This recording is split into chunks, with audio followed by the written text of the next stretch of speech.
Good morning from St. Bart's in Midtown Manhattan. My name is Peter Thompson. I serve as the vicar here. And for those of you joining us here in person at St. Bart's, those of you joining us online, happy All Saints Sunday, happy Marathon Sunday, happy Daylight Savings Time Fallback Sunday. So many occasions to rejoice in this weekend. It's my delight to welcome you to the forum where each week we have sacred conversations about the things that matter. And this morning, the thing that matters is baptism, and we're going to be talking about baptism and a new work of art that is going to be helping us baptize here at St. Bart's. And after so much time, we are so delighted to dedicate a new baptismal font this morning at our 11 o'clock service. And that font was designed by our guest this morning, Mel Alborn. Mel, thank you so much for all the work you've put into this project, and thank you for doing the extra work of speaking to us this morning. Oh, Peter, thank you. It's absolutely my pleasure, and good morning, everyone. I brought some prepared remarks. It's always a good idea for artists to do that. Our story begins with the word beloved, and it will continue on with the word beloved. Here at St. Bart's, we're surrounded by so many reminders that we are God's beloved, that we are loved, and that we are called to love in return. Here, the story of God's beloved is revealed in many ways. The architecture, right, at the hand of Bertram Grosvenor Goodhue, the gilded mosaics of Hildreth Mayer, even the recently restored Stanford White triple portal. Do look at it. It is outstanding. The wall paintings in your Lady Chapel, the sculpture, the wood carvings, the stained glass, the memorials given to honor and to cherish. These actually are all gifts to you, beloved, given to you by founders and patrons, by parishioners and visitors, gifts to inspire, to teach, to console, to remember, gifts to point the way home. Here at St. Bart's, we're surrounded by these gifts of fragile beauty created at the hands of countless craftsmen and women. A few years ago in 2016, under your current rector, the Right Reverend Dean Wolfe, St. Bartholomew's was designated as a National Historic Landmark, codifying this church, its property, and its art collection as an outstanding aspect of American history and culture. Much of all of this is famous and it's fabulous. But my story today is not about the famous, and it's not about the fabulous. It's about the beloved of St. Bart's. Because through your liturgy and your sacraments, your community and the very fabric of your church, St. Bart's continues the tradition of visual storytelling that began almost 2,000 years ago. And I've brought two small examples to show you to illustrate that. About 185 AD, an artist painted these frescoes on a Christian burial chamber in a catacomb underground. Perhaps this was someone that they loved. By my reckoning, 185 AD, I think it's possible that this artist might have had a great-grandmother or a great-granduncle who was alive when Jesus walked this earth. Imagine that. These are family stories. These frescoes, can you imagine sitting around the table saying, do you remember when great Aunt Esther, she was washing the sheets by the side of the lake, and that Jesus came with all those fishermen? I mean, can you just imagine? A few years later, in a place we know today as Dura Europos, in a house church. These wall paintings were created for a beloved community that worshiped in hiding. And the walls are covered with many symbols of the Christian faith. Here on the left, you can see Jesus telling the lame man, "Pick up your bed and walk." It was a miracle story. And then on the right, you see Jesus walking on water. And I think that's Peter getting out of the boat. These are miracle stories that were very, very important to early Christians. They were visual reminders of Jesus' promise that they were God's beloved, that they were loved, and they were also called to love in return. Now, today we're here, right? We're here in Midtown Manhattan, where works like this join this continuum of Christian visual storytelling. A great deal of the art that we see here was created about 100 years ago. Each leaf carved by hand, each mosaic tile sized and set, each piece of glass carefully leaded into place. And you have the St. Bart's Conservancy dedicated to preserving and, when needed, restoring the arts heritage of this sacred space. When we support their work, we're actually extending this great gift to the future beloved of St. Bart's, so that they too might know that they're loved by God, that they're called to love in return. Not all of the art here is 100 years old. St. Bart's is an active arts patron in many areas, the performing arts, music, visual arts. And I'd like to give you just one example of how modern visual arts takes their place in amidst all of this heritage. Have you ever had a close look at the vestments that your clergy wear? You should. I don't know if they'll let you touch them, but I suggest you have a close look. Here, this is the Reverend Dr. Robert Willis. He was preaching here a few weeks ago. His stole, have a look at that. The stoles, the chasubles, the altar linens and frontals that you see in your church, they're all made by hand right here in New York. Each fabric panel is cut carefully, each inch of trim pinned and basted, each seam hand finished with a needle and thread, all in the exacting and patient hands of Patrick Boylan. This is skilled handwork. It's slow work. It is intentional, and it's another gift for the beloved of St. Bart's, to inspire, to teach, to console, gifts to point the way home. And we're here today to talk about a new gift given in loving memory of a small child. The new St. Bart's Baptismal Font.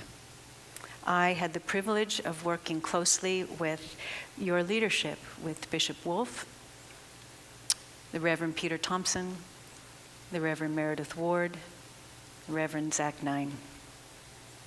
We were called together to create a thoughtful work that would quietly serve your congregation for the sacrament of baptism. And we sought to use the finest symbols, the finest materials, and craftsmanship that would be available today to honor and continue this glorious artistic heritage kept in trust for the beloved of St. Bart's.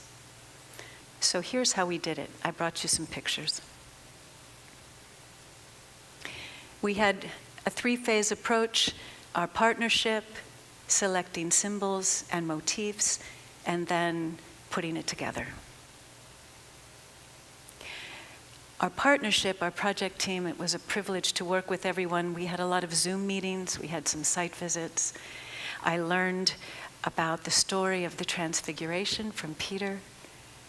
You are my child, my beloved, with you I am well pleased. And I also learned about the story of Jesus' baptism.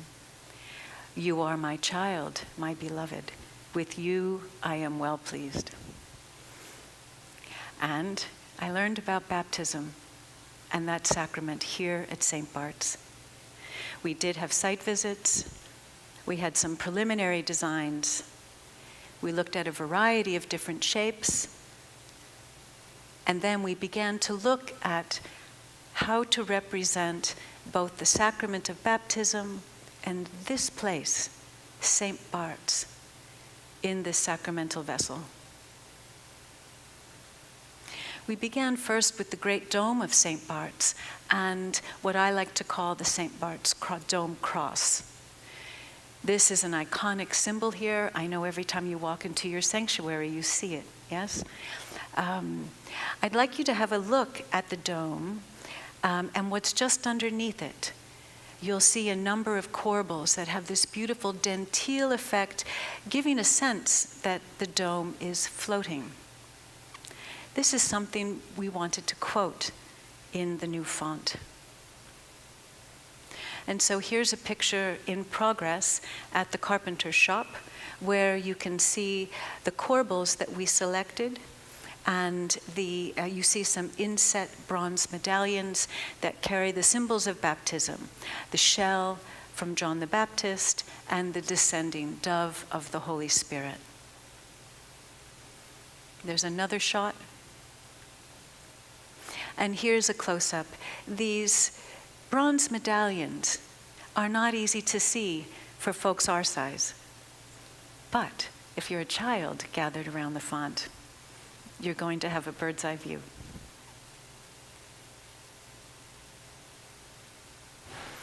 The dome cross takes its place in the center of the bronze font bowl. Another element of St. Bart's that you all know about are the beautiful gilded mosaics here. And we wanted in some way to quote that inside the font. Early on in our conversations, Bishop Wolf talked about the narthex mosaics and the story of creation. And do you remember you mentioned the primordial waters? And that stayed with me, primordial waters. How can we evoke a sense of water with this baptismal font? And so we used 12 different shades of blue, 3 different gold leaf tiles, and 3 shades of brown.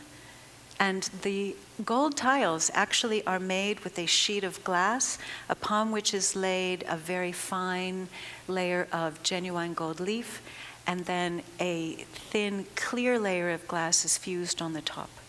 So there's about 2.5 pounds of gold tiles in this font.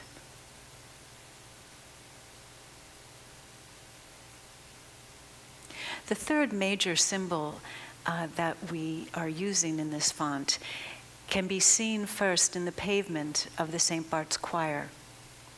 The shape is called a quincux, and it's based on the Roman number 5. It is created by an infinite loop around 4 circles, creating a 5th circle in the center. Wanting to quote this as well, we designed some wooden bosses. And they were designed using actually CAD software and then carved. Here you can see the mosaic and those wooden bosses all together. And then for the last phase, here you can see the mosaic in process from glass tile. And the glass tile actually is from a 3rd generation family business in Murano, Italy. It was imported for this project. The font was designed using CAD software, and the drawings were given to our carpenters team. The carpenters spent about 200 man-hours building this. Here you can see they were trying to sense where the right place was for that wooden boss. Here's another shot in progress. All of the millwork was hand-milled and created in the carpenter's shop for this. There's an image on the left of the wooden boss as it was designed in the computer. And then on the right, you can see after it came back from the carvers. The bowl. On the left, the font bowl in clay. The center, the red clay is a very hard, waxy clay, and that was used to get the fine detail for the dome cross for the center of the bowl.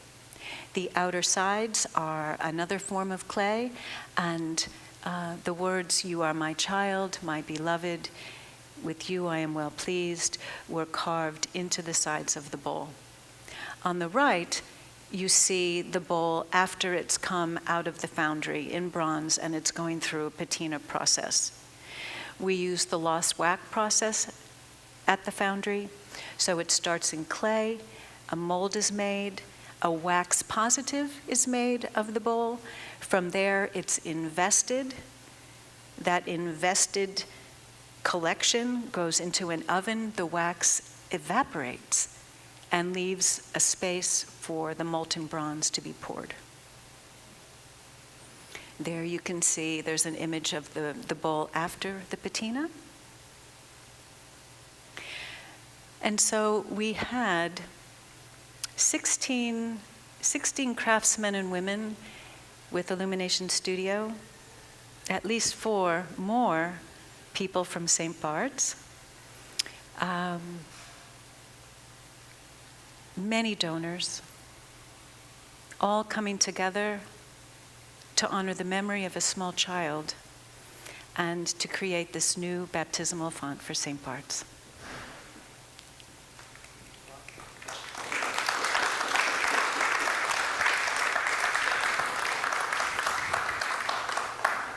Thank you so much, Mel, for your work and for your words. I wonder, and I'm excited for all of you to see the font if you haven't already. As you go up to communion this morning, you'll be able to pass the font and see it up close, and then, of course, come up afterwards and take a look.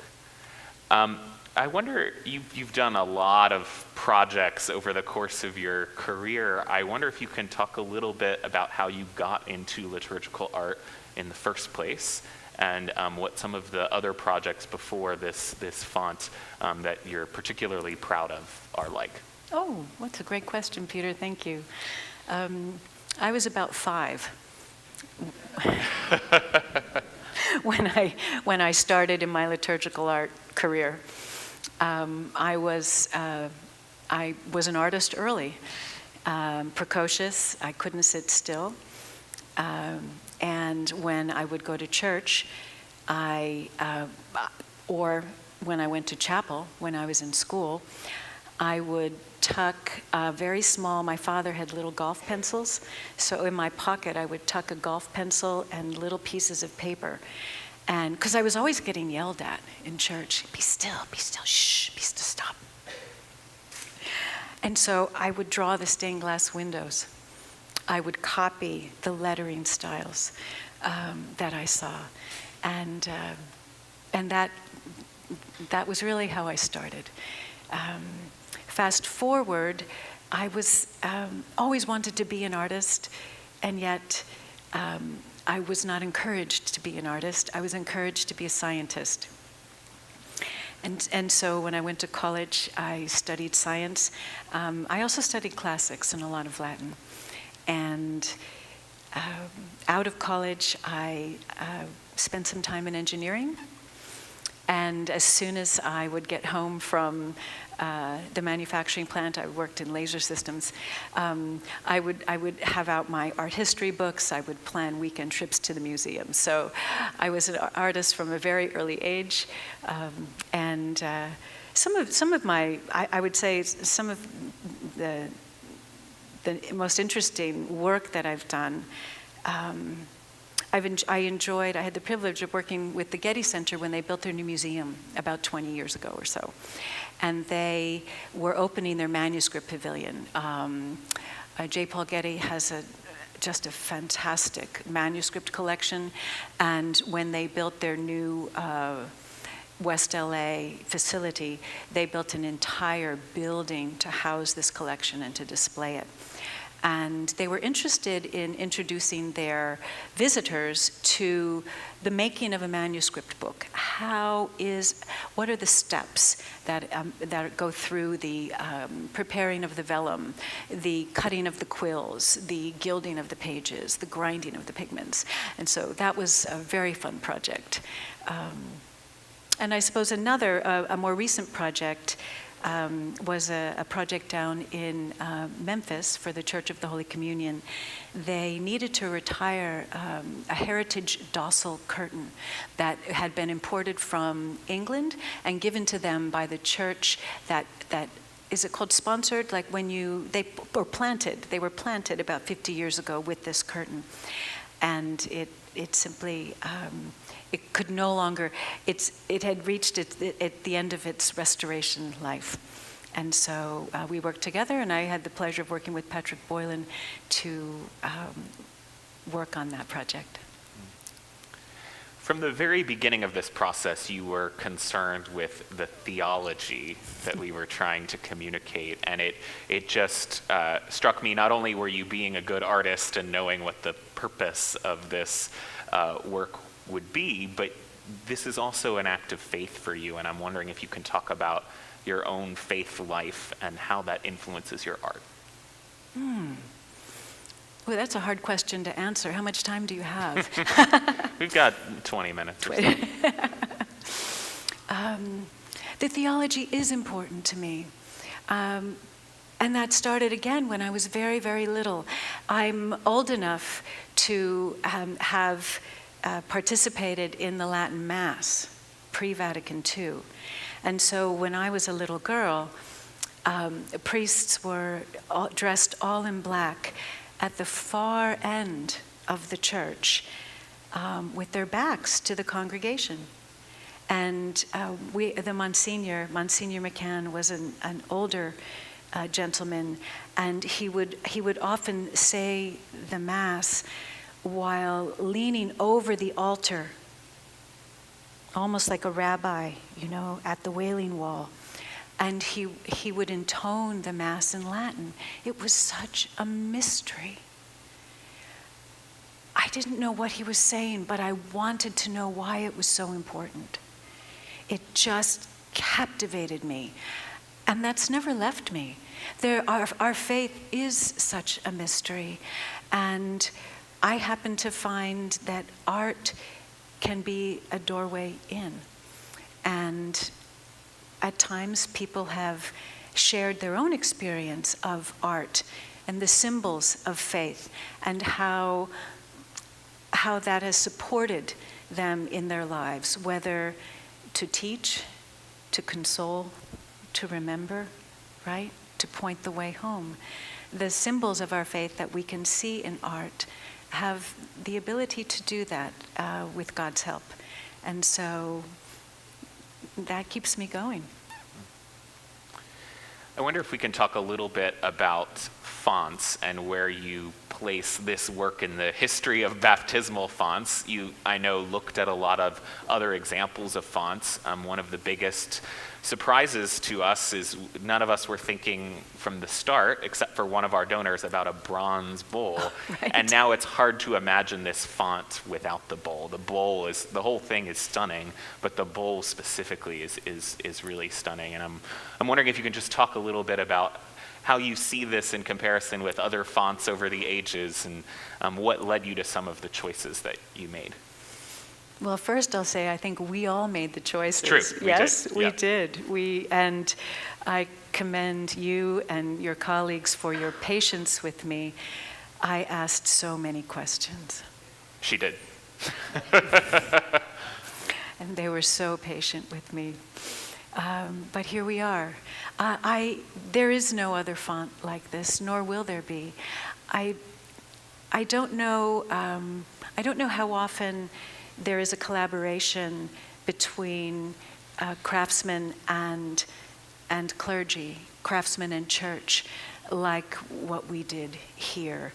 I'm also not aware of another font that has so many, it's not just polychrome, which is very Byzantine, by the way, and one of the hallmarks of St. Bart's, the polychrome that you see here in the very fabric of your church.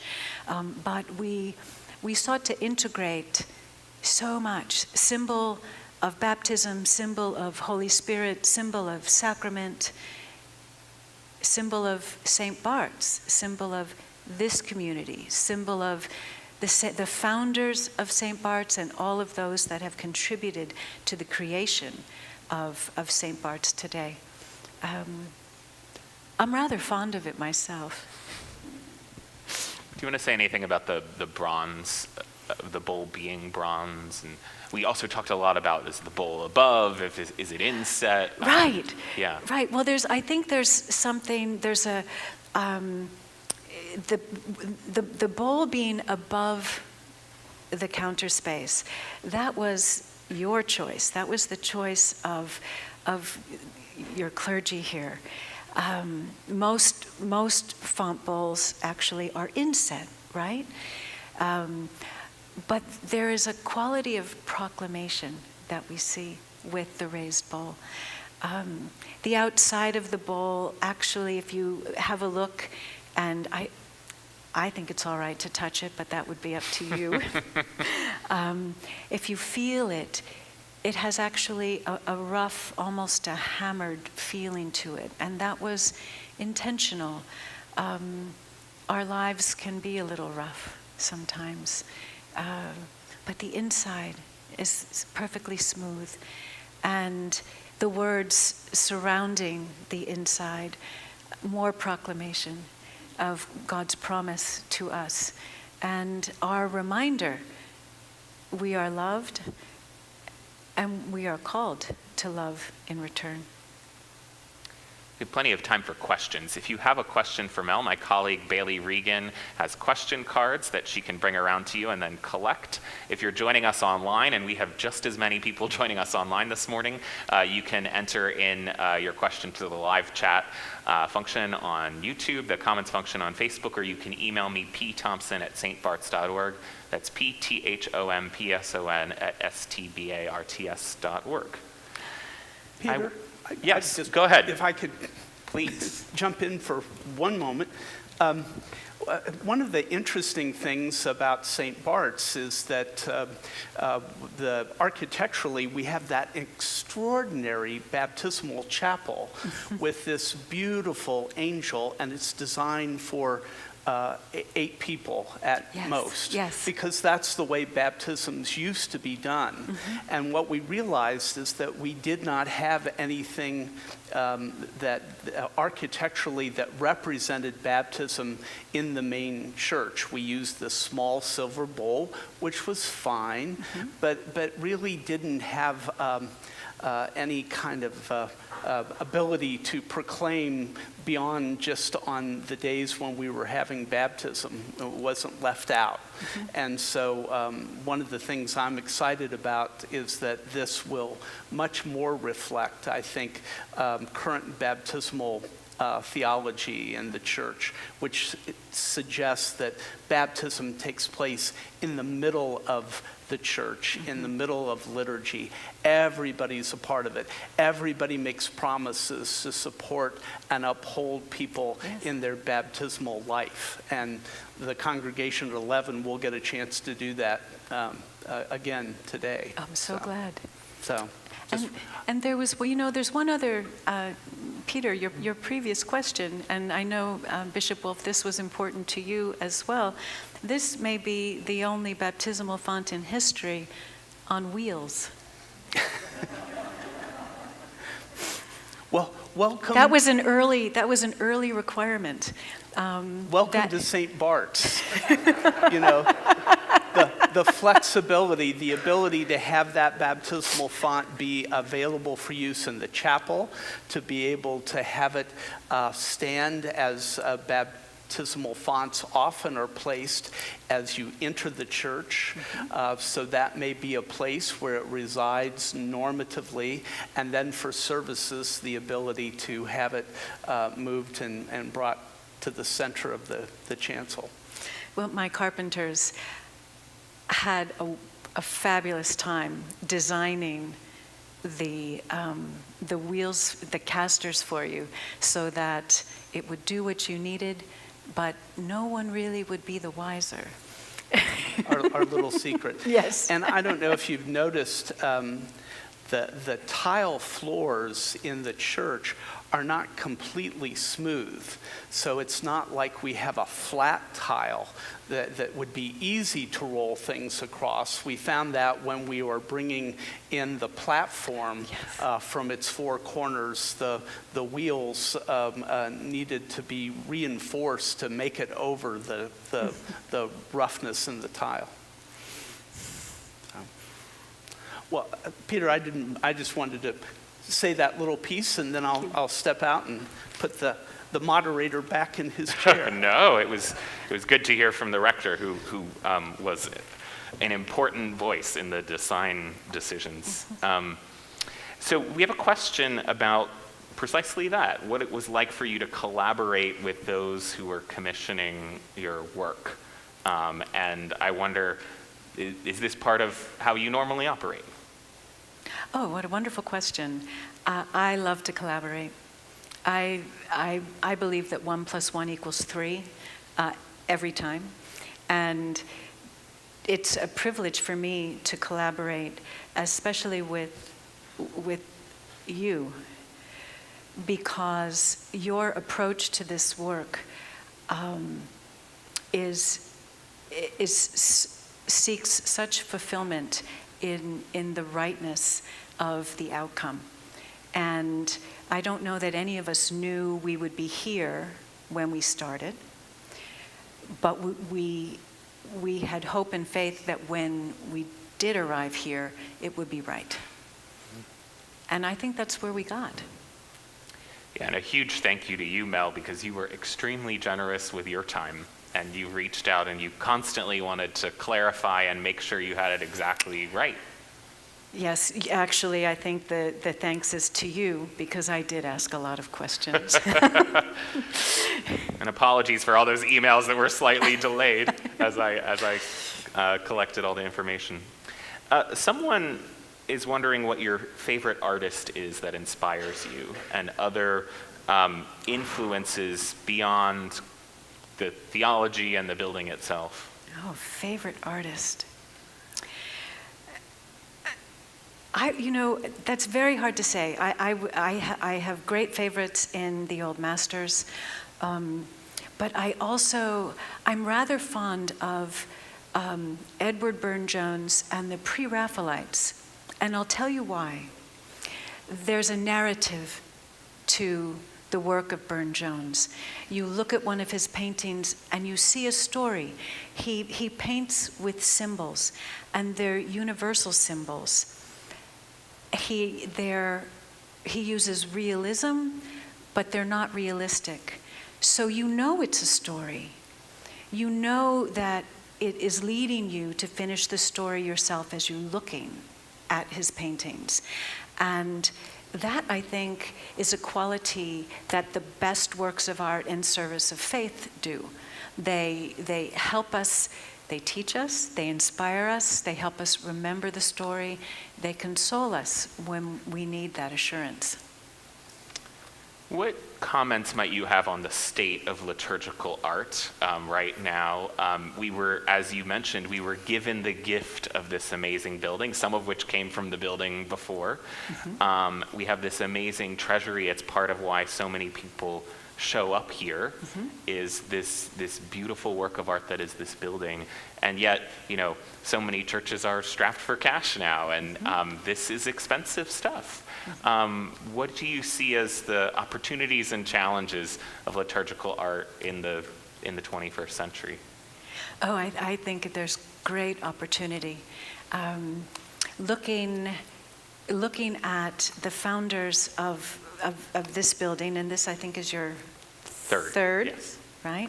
And even there's pictures, right? Along here you can see some of the previous buildings. The founders were aiming to give a gift. St. Bart's has such a great heritage of gifts given to the church both to honor and cherish someone, but also, in a sense, to pay it forward, to guarantee that those coming after us will also have this opportunity. And if I don't know, if you've ever had the chance to give, even if it's a volunteering of time, gifts do not need to be monetary, though it's a lot easier to pay our bills if the gifts are monetary. But we can all volunteer time. We can all be a docent. We can all, even in, for instance, reading the stained glass windows here at St. Bart's, and then pointing them out to a visitor who happens to be sitting next to you in the pew at coffee hour. Did you happen to see? Tell the story. Retell the story. This is part of a continuum. We're just in the middle. This isn't the end point. This is going to be going on for another, for hundreds of years. And there's the opportunity that I see. Now, challenges? We've had a few, haven't we? All. Yes. Challenges are very big. Churches can be struggling to staff, to, in the winter, pay their heating bills. And, why would someone commission art if the heating bill isn't getting paid? And that is an absolute valid and responsible question. And, I don't know, can art inspire, teach, console, and remember? Can art help to revitalize the church and revitalize the members of the church? I think so. I think it's a good candidate for that. Mm-hmm. How personally did your understanding of the sacrament of baptism change over the course of this project? Oh, inside out, 100%. And it's really because of you, Peter, because you were the first that, one of the first things you said after Portable,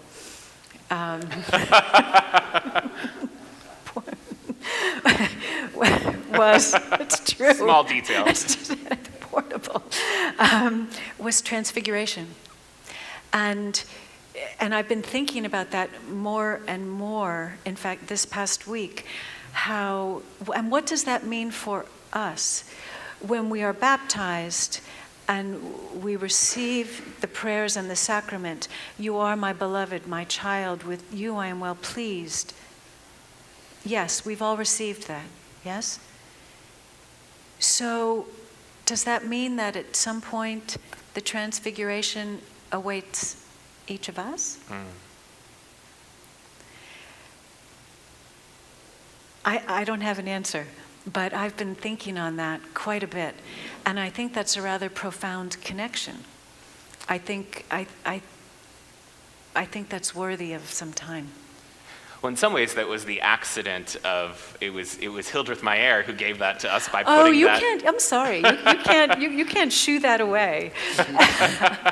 Well, I think we were forced to think about the connections between baptism and transfiguration because now baptisms take place right underneath that mosaic. That's true. And that brought the insight, of course, at Jesus' own baptism and at the transfiguration, the Father says the same two things.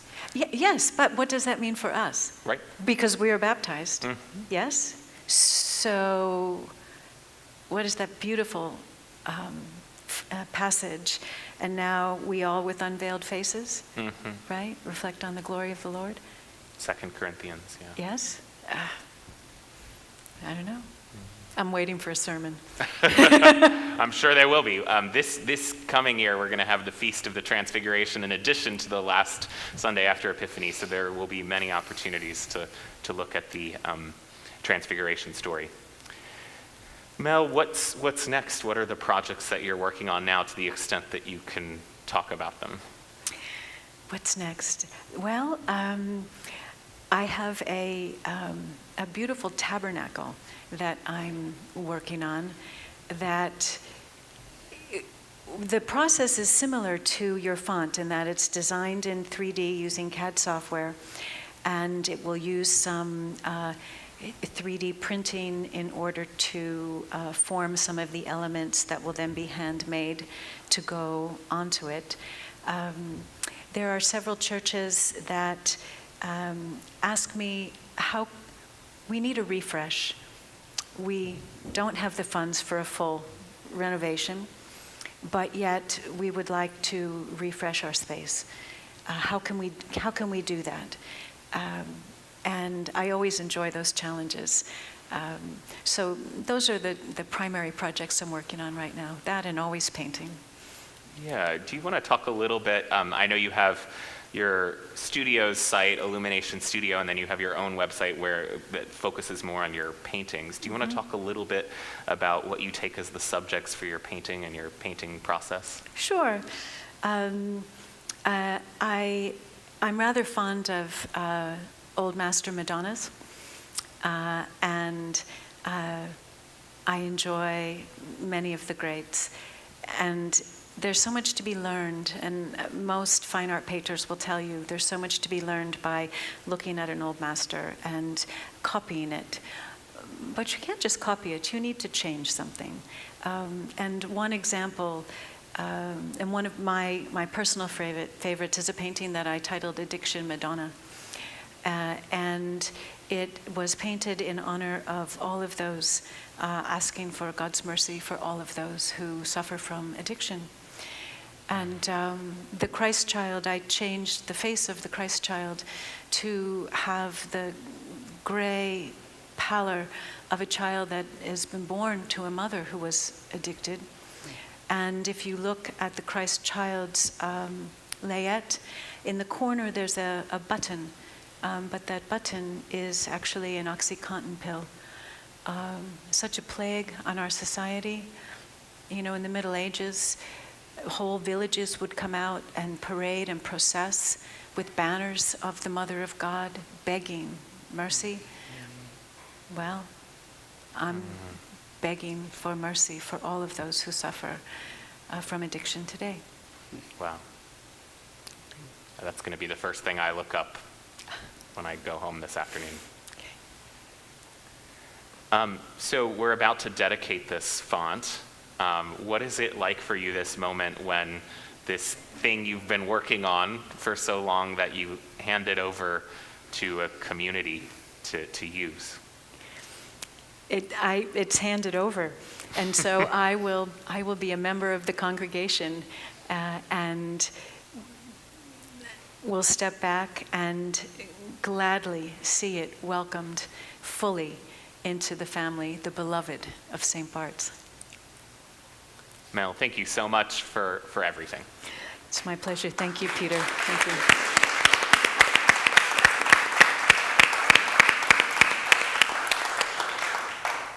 Thank you all for being here. We hope you'll join us for worship in just a few minutes, which will include not only the dedication of the font, but baptisms. We're going to dedicate it and put it to use right away.